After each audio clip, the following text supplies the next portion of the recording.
Hi there, sciatica pain can be painful and frustrating, but today I'll guide you step by step through exercises and techniques to relieve that pain safely and effectively. So, before we begin, remember to watch the entire video because I share with you some lesser known but highly effective tips toward the end that can really accelerate your recovery. So you'll find timestamps in the description as well to help you navigate, but every part truly matters in this video for best results. Let's dive in. So what is sciatica? Sciatica is not just a single diagnosis, it's a symptom caused by irritation or compression of the sciatic nerve, which starts at the lower spine and travels down your leg.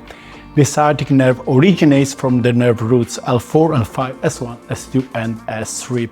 So here it's really important to understand that not all problems of the lumbar spine are causing sciatica. For example, an herniated disc between L3 and L4 generally does not cause sciatic pain because it doesn't affect the sciatic nerve roots, and if you have an herniated disc there and sciatica, it means that herniated disc is not the cause of your sciatica. So what are the common causes of sciatica?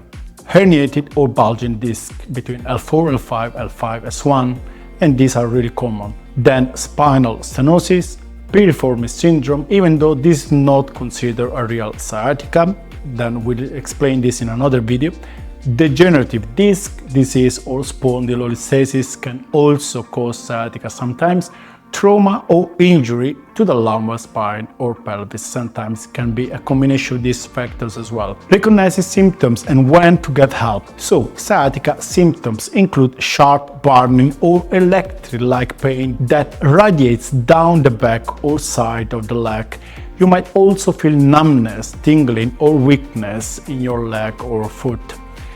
What are the urgent signs?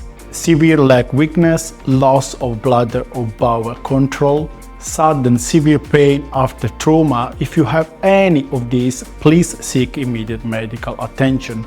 For most people, sciatica is manageable with consistent care and exercises, which we'll focus on this video. Now let's do the first exercise. It's called Eldoa stretch. How do you do it? First of all, as I told you, this is really important because it's going to decompress the lumbar spine.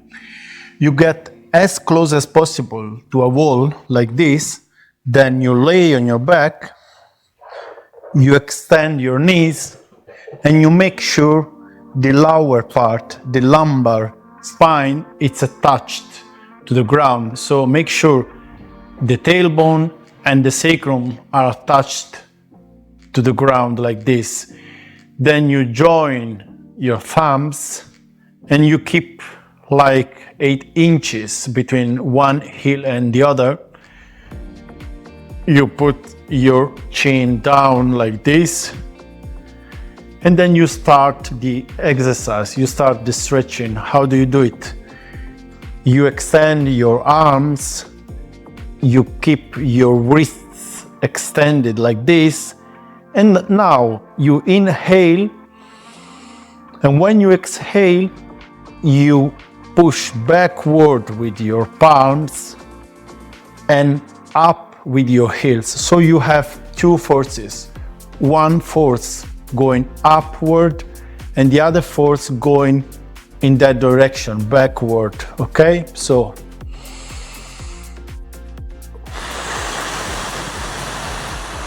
but make sure to keep your chin down like this. Imagine like a string pulling that way and starting from your head.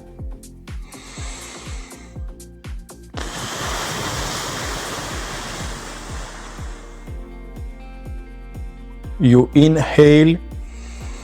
When you exhale, you push with your arms, with your wrists, with your palms, backward and with your heels up, keeping the lumbar spine attached to the ground.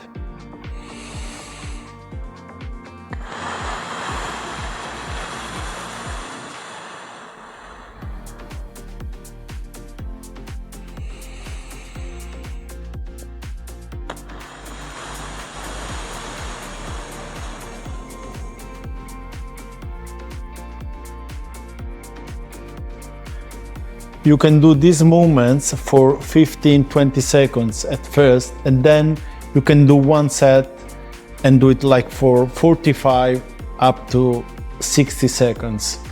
It's important that you keep your lumbar spine attached to the ground, your chin down, and you keep doing the breathing in that way, okay? How do we do the first neurodynamic exercise? You lay down, you bend the knee or the affected side, holding the thigh from behind like this, and then you extend the knee until you feel the sciatic symptoms. At that point, you can start the synchronized movement. How do you do it? So you push your foot down and you push your chin down. When you raise your toes, you lift your chin as well. So you do this synchronized movement for 3 to 5 minutes. It looks simple, but can be really, really effective. So chin down, point your foot down, chin up, and pull your toes toward you. You can do the same exercise with a towel. So without holding the leg with your hands, you can do it with a towel like this. Same synchronized movement.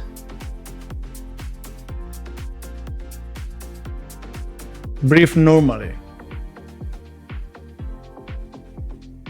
Foot up, chin up. Foot down, chin down.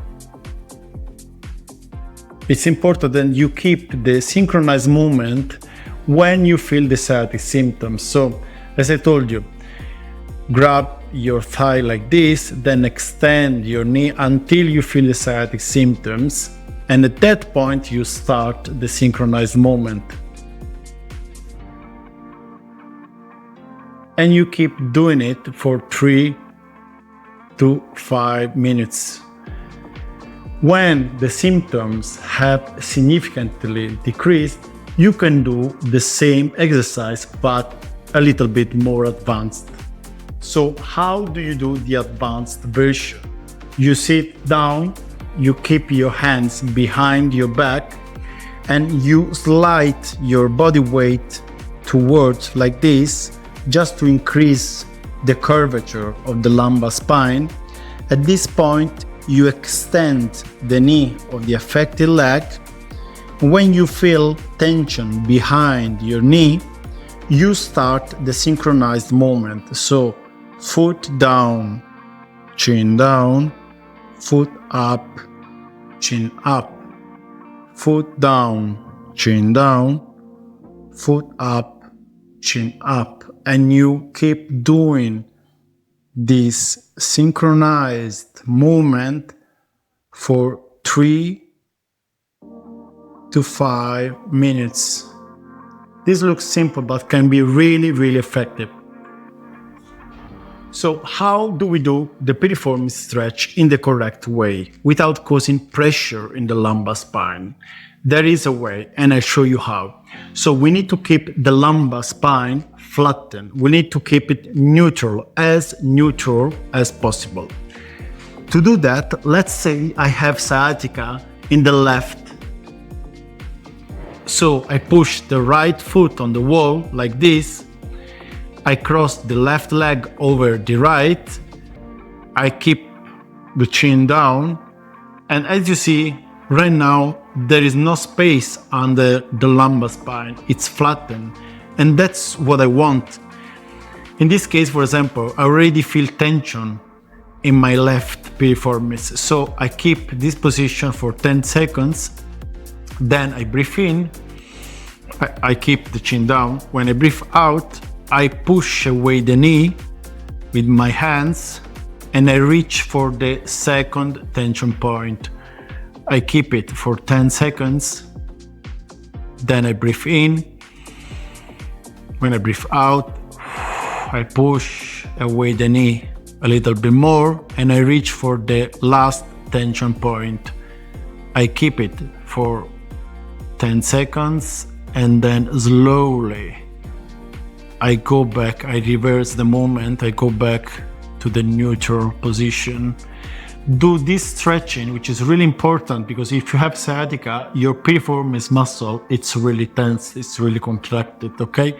But do this stretch just on the affected leg, especially during the first weeks. Now let's talk about strengthening your hips and core, which support the spine and relieves pressure on the nerve. So try these exercises. You can do from the beginning is the glute bridge done with the hands down. So you are going to push with your hands, with your arms, and with your feet. Keep your chin down. Push with your feet, with your hands and with your arms. Lift your pelvis and then go back and reverse the movement. You inhale. When you exhale,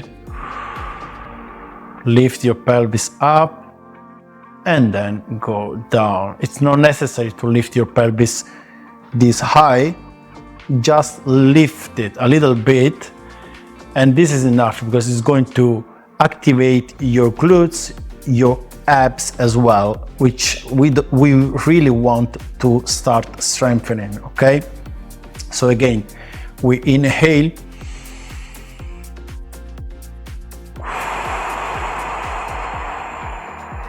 and we go up when we exhale. What's the variation? So you can do 3 sets or 10 repetitions of that exercise. But when you feel more strong, you can do this variation. So the advanced version is the same exercise, but with the hands just above the shoulders. You lift your pelvis and you go down. You inhale. When you exhale, you lift your pelvis.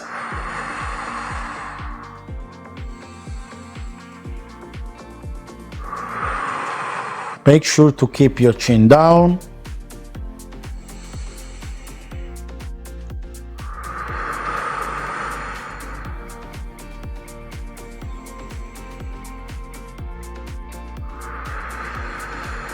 And do 10 repetitions, 3 sets of 10 repetitions. Remember, perform this slowly with control and avoid pain. If you feel pain, modify or stop. And now let's talk about posture, ergonomics and daily habits, which are really important. So posture is vital in managing sciatica.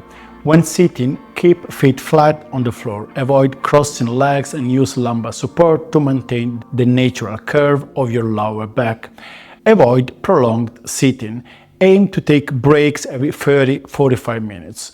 Walking regularly stimulates circulation and reduces nerve irritation. So try short walks several times a day rather than long periods of sitting.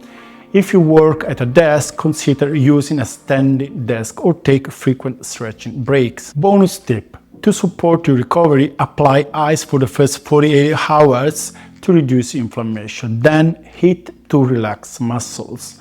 Sleep positioning matters. Side sleeping with a pillow between your knees is often best to reduce nerve pressure. Just try to avoid to sleep on your stomach. Stress impacts pain for sure, so practice mindfulness, deep breathing or meditation to help. Stay hydrated and maintain a balanced diet to support nerve health and healing. Avoid activities that increase your symptoms, but don't let fear keep you inactive. Gentle movement is crucial. Thank you for watching this complete guide to sciatica pain relief. Consistency with these exercises and tips will make a difference over time. If you found this video helpful, please like and subscribe for more high-quality physiotherapy content. Comment below with your questions or progress. I love hearing from you. Together we'll get you moving with less pain. So see you the next time.